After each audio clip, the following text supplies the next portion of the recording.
સમજો ભાઈબંધ, હમણાં એક ભાઈબંધ છે ને, હમણાં એક ભાઈબંધ મારી પાસે આવ્યો. મને કે હમણાં કામ ધંધો કાંઈ છે નહીં, આવ નવરા બેઠા. મને કે પાછો બહુ બિઝનેસ કરે, મોટો કરાય એવો પાછો રોકાણી નથી, તો ધંધો હું કરવો? મને કે આપણી પાસે એક આઈડિયા છે, જોતા ધંધો કરવો હોય તો આવ મફતનો.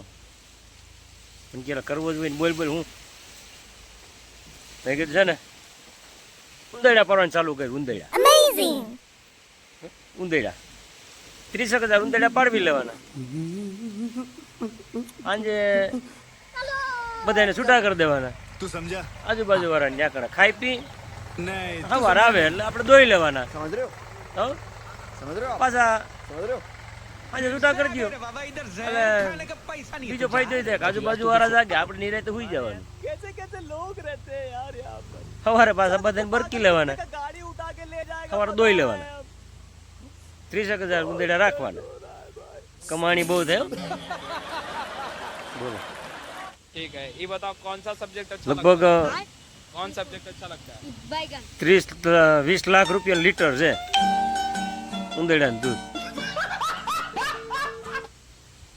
1 લીટરના 20 લાખ રૂપિયા. बोला धक्का बुक्की नहीं પ્રતિ મહિનામાં આવું તું ને आराम से लेने का જો વાંચો જો 1 લીટરના 20 લાખ રૂપિયા હે. બોલો